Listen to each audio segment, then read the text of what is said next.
Welcome back to part 2 of our delicious conversation with the CEO of Workhouse Media, Paul Anderson. He has produced and been a part of many award-winning podcasts. He's been part of media in podcasting, as I said, but also radio, television, digital media. On top of all that, he is a venture capitalist. He's a principal owner of a real estate development company with properties in 5 states, and he's a board member of Go Kids Go, which is a podcast company focusing on content for kids. In part 1 of the show, and by the way, if you didn't hear part 1, go back and listen. It's a really intriguing story into a man who is behind the scenes. Paul has got these amazing accolades, and where we ended up finishing off, certainly in the second half of part 1, we talked a lot about that oftentimes it is our trauma, it's the things that have happened in our lives that has been the wellspring of what has pushed us forward in certain things. And it's a way to not look at the issues at hand. It's a way to distract ourselves from the issues at hand. It's a way to get great self-esteem in the world. The world applauds you because you have, as an example right now, one of my clients has a PhD plus 3 postdoctoral degrees. That's not because she's academic. She is, of course, academic. But what drove that was something from childhood. And that's what we're all being driven for. And that's what I'd like to challenge you to consider about yourself, is there's a story, a deeper driving story that has driven you. You've heard me talk about it many times when I say that your purpose is held in your pain. It's what's driven you forward. And it's not about sitting around and weeping, moaning, and complaining, but it's also not about distracting yourself forever and feeling like something is missing. So what we got to in part 1 was what's driven Paul to exceptional levels of success, not just for himself, but in all of his siblings. There's 6 boys, all driven to insane levels of success. And part of that level for Paul has put him into the world of negotiation because he's an agent for some of these top talents, including people like Bob Saget, some really very powerful individuals in this world. So let's talk about negotiation. And again, I want to remind people there's a great article on LinkedIn that Paul wrote about negotiation, which includes something about not being an asshole, just as an example. There's much more in there, but that stood out for me. So let's go into that. You were going to say about a deal you went into at one point. I was saying that I gave a speech a couple decades ago at a law school about deal anatomy.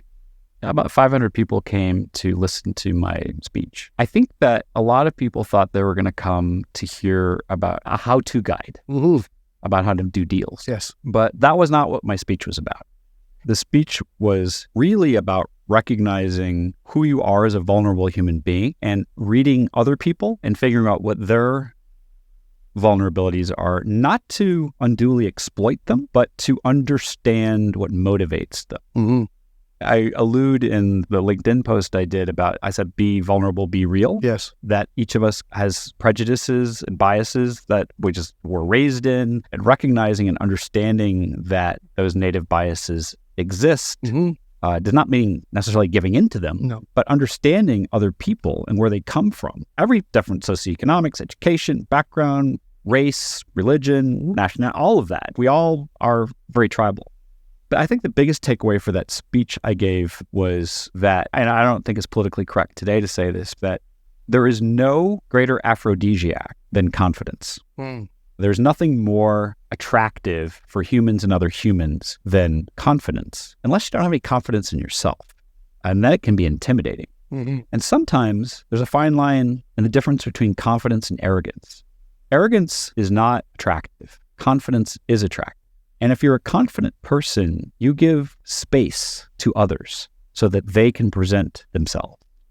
When you're a negotiator, there is no greater advantage that you're going to gain than figuring out that the other side, the other person or persons, have false confidence. Mm-hmm. Their self-actualization journey in its infancy, they usually reveal things about themselves that allow you to understand how they're wired. Mm-hmm. And then you take those micro observations, as you say, and you put them in your head in a nanosecond based on your early childhood experiences of managing trauma, surviving, whatever you were doing. And developing hypervigilance, paying attention. Yeah, but also it is a constant recalibration of how you're dealing with the other person.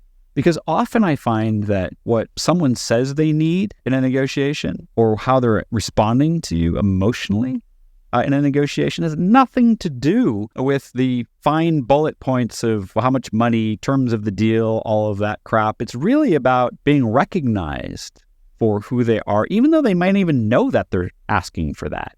And so I go out of my way to get to know people. And if you have honest conversations forward, you get honest conversations back. And so if you're willing to be a little vulnerable with someone about yourself, it invites people to be a little bit vulnerable about themselves back.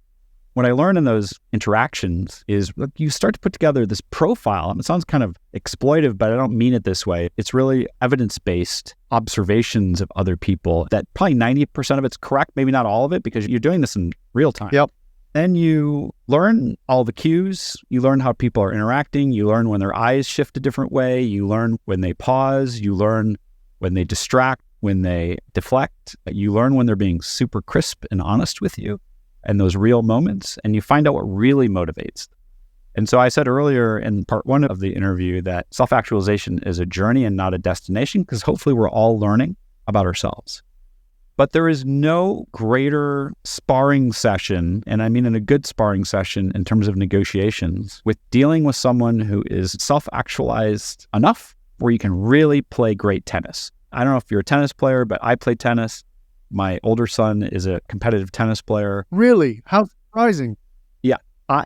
I love playing tennis with people who are much better tennis players than me, because I end up playing much better tennis. Yes. And when you're in a negotiation, some people think that dealing with, for lack of a better word, an idiot is much better because you're advantaged in that situation. I say you're disadvantaged in that situation, because if you're on a level playing field or the person's even smarter than you, you're going to rise to the occasion more often than not. But you don't really want to deal with people who don't have a foundational grasp on what they want, because they become unpredictable. In business, you don't want unpredictability.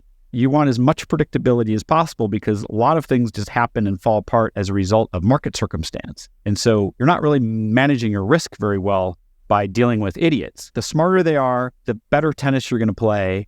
And the more you can elevate the conversation to a much higher level so that you can think about higher level themes that you can hopefully get achieved. But if you have false confidence, it is the opposite of the aphrodisiac. Yes. There are those who will exploit the hell out of you because they see in you that you don't have that confidence. And they see in you that maybe arrogance is a projection of insecurity. And that projected insecurity is 100% vulnerability in a negotiation, because the other side is so smart that they've already figured out that your reward is not getting the deal points you want. Your reward is having them make you feel like you've gotten something. Right. And a really, really smart negotiator will figure out how to give somebody something that they figured out they want that may have nothing to do with the negotiating points. And it's only later when they self-assess or a deal falls apart or they figure out that they've been had that they feel badly about themselves because they actually didn't achieve their objective. They got taken to the cleaner. Right. The goal for me is having those skills to figure out what motivates people, but being very honorable and revering of the fact that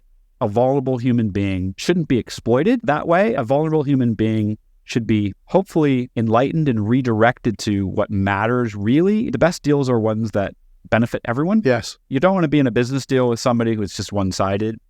It's really hard to do business with people over and over and over again if they figure out you screwed them on some other deal. Of course. But you definitely know this, Dove, from your own observations and micro-observations of human beings, that people are, the old saying, the emperor is without clothes. Mm-hmm. When they're micro-communicating their insecurities to you, you can either be a really honorable person and not exploit them to the point of extreme disadvantage for them, or you can observe it and realize that it's better to help them achieve some of what they want in the negotiation. My speech that I gave years ago, it was really about go into a room, and when you find other people who are confident and who understand themselves as well as they can, you're way more interested in doing business with those people, because you can have predictable outcomes that are far more successful and accretive to everyone's bottom line. There's an interesting thing, and I point this out to the companies and individuals I work with, which is there's a great distinction between arrogance and certainty. So when somebody who appears certain, if your self-worth is low and you're dealing with someone with certainty, you can read that as arrogance. It's not arrogance, because somebody with certainty just knows, here's what I know. I'm very clear on this, and it's pretty unshakable, but I'm still curious and I'm still open.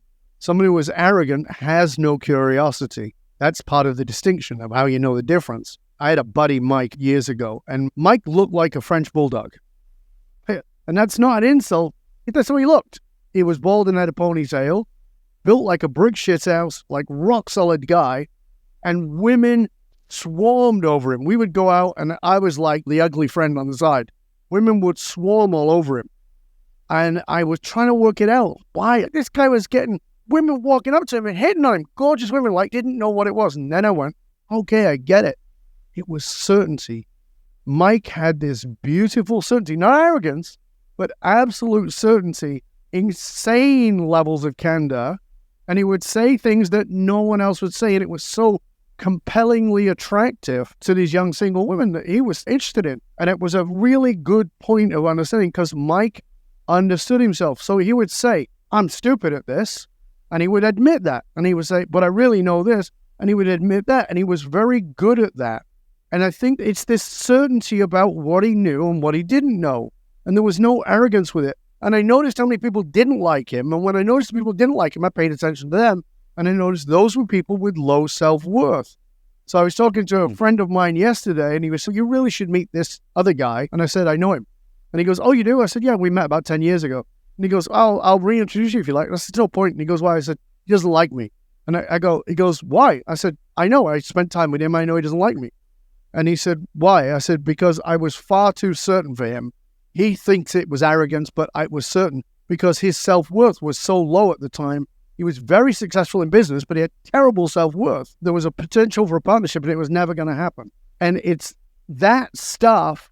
If you're talking about self-actualization and the point of it, if you don't do that, it will get in the way. So people think, I don't need to look at myself because it'll get in the way. No, not looking at it will get in the way. It's going to not allow you to pair up, to partner with people who are also actualizing, who are also wanting to do great things together. And so it's that partnership of making a difference that is possible, that's not possible at any other level, unless you're on that journey. Yeah, I think that some people mistake other people's certainty for being inflexible and rigid. If you really get into long conversations with people who have really just good confidence, a lot of that confidence just comes from years of self-discovery and self-doubt and kind of working through that self-doubt and then just being a lot more comfortable with who you are as a vulnerable human being.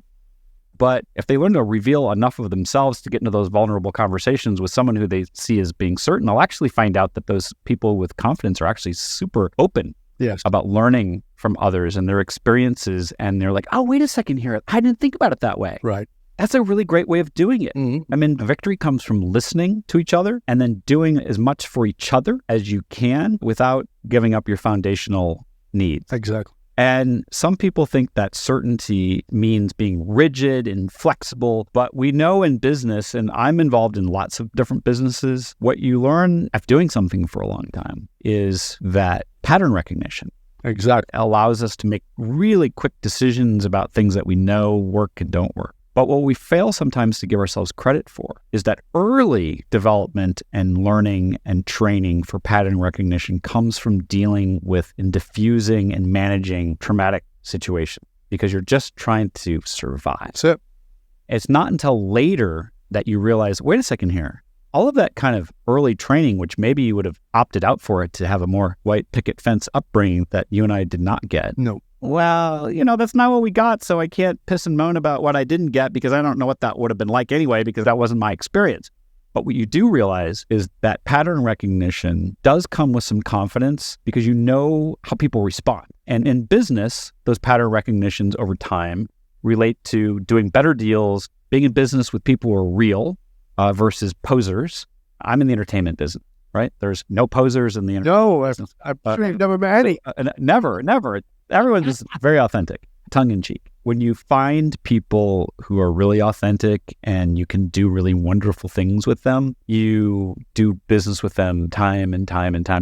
And so my point back about my speech was that people who are aware of themselves enough, they can find each other in a room like light bulbs. Yes. I tend to run to those light bulbs because those are interesting conversations to me and I'm not intimidated by them. I'm actually enriched by them. I learn.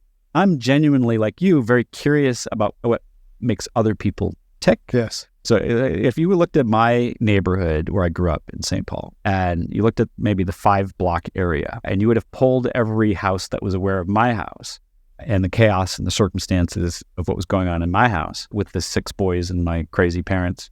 If you asked them, like, who are the people most likely to go to jail? Who are the people most likely to fail? Who are the most likely people to become dependent on drugs or alcohol or die an early death? I think that anyone in that neighborhood would have picked our household as the 6 boys who would have devolved into degenerate behavior, prison, whatever. And it's not because we were bad kids. It's because the parents weren't paying attention. It was chaos. Yeah. We can talk about traumas some other time. But interestingly, though, we all took care of each other. And the neighbor across the street who had their kids in Catholic school, what we'd call goody two-shoes, and where there was extreme rigid structure in the household, those kids ended up in rehab. That's horrible for that family. It's been so many decades ago. I don't really know what's happened to them, but I think, as far as I know, they've rebounded and they've done really well. But we were just so raw and out of control as kids because no one paying attention to us that we were, oh, wait a second here. Shit. In order to survive and thrive, we have to take control of our own success. And that doesn't mean we're self-made, because I don't think anyone's self-made. No. I think we had neighbors who paid attention to us. We had really great mentors. I had great counselors in high school. I just had really great people who just paid attention. I have 2 brothers who are incredibly successful athletes, but we were exposed to chaos. And from that chaos, each of my brothers and myself decided that order was way better than chaos. So we developed a lot of structure and order ourselves that we designed. I think back to your earlier point, though, is we learned that was the calming thing, the control thing. I have a text message exchange going with my 5 brothers about trauma and the things that happened to us when we were kids and how we're dealing with it as 50-year-olds, and a couple of my brothers are in their 60s. And we're having really raw and honest conversations about those things rather than running away and hiding them. Yes. And having some fun and joking about them and celebrating our survival. It's not even celebrating our success. No. It's celebrating that, wow, we have actually broken a pattern. We have broken a pattern from our childhood because none of us is a substance abuser. We moved around so much as kids. All of us are like fixed in the same houses for years. We all are stable and everyone's hyper well educated. Now, as 50-something-year-olds, a couple of my brothers are in their 60s, I think we're giving each other space. Yes. To talk about these things that happened that have shaped our lives. But I'll tell you one common theme, Dove, is that I've met a lot of people who have had trauma, and everything in their life that happens after that trauma is an excuse for being a victim. And you can take some kid in the same trauma, same household, same horribleness, and they're not blaming everything on someone else. But I would say that it's a really fine line between those people who blame and those who do not, because the people who do not are also not necessarily addressing the underlying issues of their trauma, and they don't realize the cost of how that trauma has impacted their interpersonal relationships and the ability to be present and aware of other people and their feelings and how you're seen. I think that the thing that I would have benefited from as a 20-year-old, probably arrogant, smart prick, I would have benefited from someone saying, hey, Paul, like, you need therapy. Right. Because what you're projecting is really insecurity, not confidence. And it took a while for me to realize that there's a huge difference. Yes. It wasn't me being performative about understanding those differences. It was me being more aware and accepting myself. I think you and I speak the same vocabulary, which is why I think you and I hit it off day one when we had our first conversation ever. It's an interesting piece because I'm from a large family. I don't even like to use the term, but I'm the only high achiever. Only one. The rest pretty much stayed in the ghetto where I lived or live within 5 miles of the very place we grew up. And their lives are their lives. I've got one brother who's a full-blown drug addict, but he's high-functioning, meaning he keeps a job at that level. He's high-functioning at least. There's another one who... Well, that's better than not. Exactly. He's another one who has been a criminal and lives in the victim story most of his life. There are many stories because there's 9 of us, and I'm the eldest. This is the part of the interesting thing about psychology. People in the same home can grow up and have different childhoods. My sister and I are the closest in age, and we remember the same traumas. In fact, she's younger than me, and she remembers some of them better than I do, as in the details of them, because I compartmentalize them and really move forward. One of my brothers was actually visiting us years and years ago, And he said to my wife, if David had come forward and said, I'm gay, everybody would have went, nobody would have been surprised. And the reason was because I was artistic, I was creative, I was into poetry. I started out as a hairdresser. You started out in law. I wore radical clothing and had turquoise hair. So if I'd have been the gay guy, I would have been like, no big surprise, because I was a high creative. But I remember I put myself into therapy at 19 years old. I went to a therapist and her name was Dr. Dick. I still remember her name. It was spelt differently. And she said, why are you here? Are you suicidal? Are you depressed? And I said, no. And she goes, did your doctor send you? And I said, no, I asked my doctor to send me. She goes, so why are you here? I said, I've been looking into philosophy since I was a little boy, and I know there's got to be more than this, and I'm trying to find out what it is because I'm in my way. And that impetus to understand myself and my world and the world I live in and the people I'm interacting with was what drove me. What drove you? I love that. I should have been as aware as you were, but didn't have that gift at 19. But I have a similar story. I've basically been on my own since I was 14. And so when I was 7, I made a conscious decision sitting down on a sofa. And the conscious decision I made, which really fundamentally impacted the rest of the trajectory into my adulthood, was that I had to forgive my parents. Wow. For the perceived crimes they had committed against my brothers and me. I had to forgive them because what I realized is I woke up one day with some anger about that and some resentments. And what I realized is that here I'm consumed by something that's not bothering them at all. So what am I doing? Wasting energy on something that they're not giving any thought to because they're too busy trying to survive and live their own lives. And when I realized that forgiveness, by the way, does not come from forgetting, that forgiveness came from realizing that they're effed up, everybody's effed up. You could even make an argument that maybe they did the best they could, which was wholly inadequate. My dad's 86 and I have a good relationship with him. He will tell you to this day that his children did well in spite of him. And that to me is a level of awareness. And he's been sober now for 50 plus years. But what happened before that was indelible and impactful, traumatizing, and lots of other things that happened. That is probably the biggest pivot point. The other biggest pivot point for me, it happened when I was 14. When I was 14 and realized that I was on my own, truly on my own, and responsible economically for myself, responsible for everything that I had to do academically, I realized that it was a phrase that I came up with when I was 14. Number one, all I have is me. I had only self-reliance. But the phrase I came up with is, all I have is where I'm going, because where I had been was not great. Right. But what I've realized as I've gotten older is that I got to where I needed to be. And it's not true anymore. That's not what I have, is all I have is where I'm going. What I'm trying to learn better now as a grown-up who has gotten somewhere is what I have now is who I'm trying to be. Yes. Rather than where I'm going. That's what I have now is learning how to be. There's such a big distinction.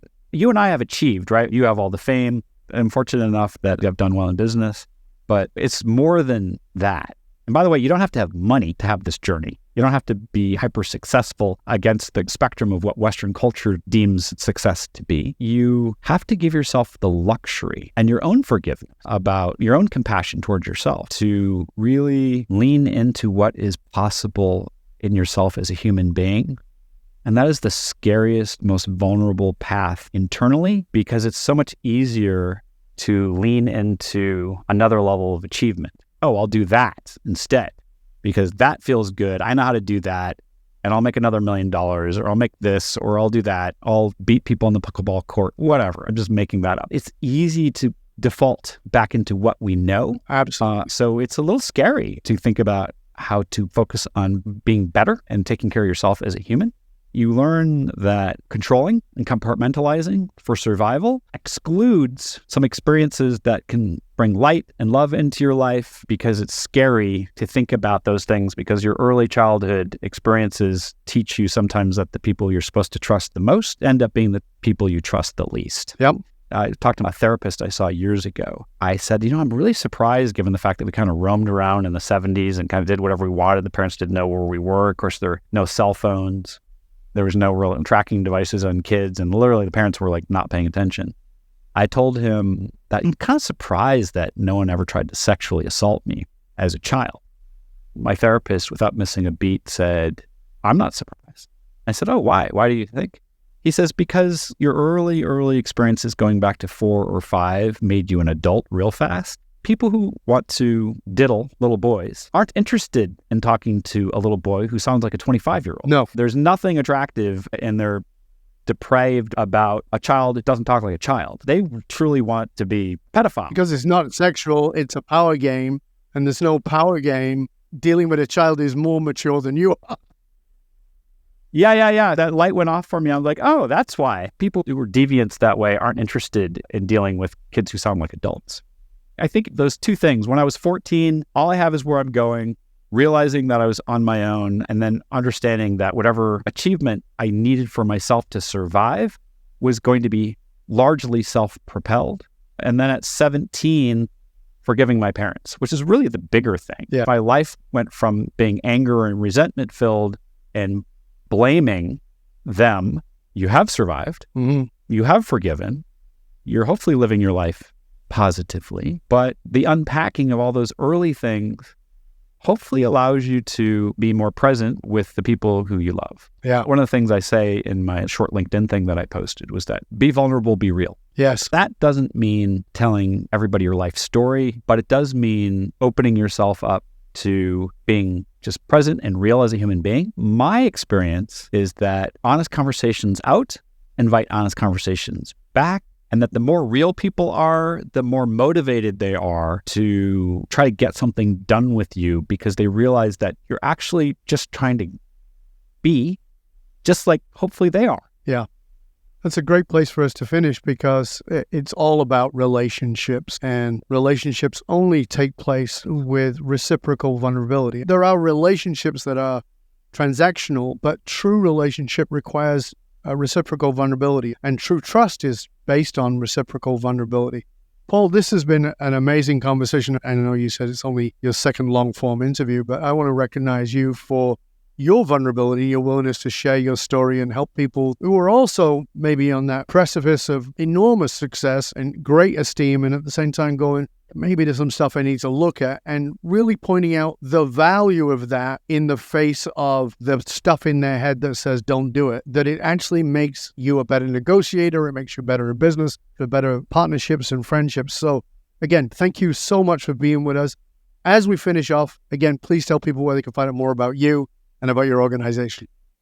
You're not going to find much at our website, workhousemedia.com, but you can go to LinkedIn and you can learn about all the people who work at Workhouse Media, who are extraordinary people, and you can learn about the great partnerships that we have with extraordinary talent. And you can learn more about me by reading some of my background on things I'm interested in, including design and architecture and philanthropy and some other things that I'm involved in. So, hey, Dov, thank you so much for allowing me to come on and have a human conversation with you about our mutual journey to being good people. Thank you, sir. Appreciate it. Hope you'll stay with us till the end.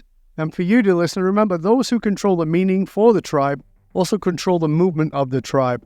Leaders committed to positively shaping the political and business landscape know that we've got to tap into what drives human behavior, and that is the emotional source code. I am Dov Barron. I show businesses, teams, and leaders how to harness their emotional source code to move their tribe, because unified, actualized meaning is the single monolithic difference between mediocrity and greatness for all individuals and companies. Remember, we need your help in staying relevant, so please go to wherever you tune into. Do us a favor, rate, review, and subscribe to the show. It's a huge difference to us, and we really, really appreciate it. If you are a regular listener, big thank you to you for making us as successful as we've been, and we really appreciate your support.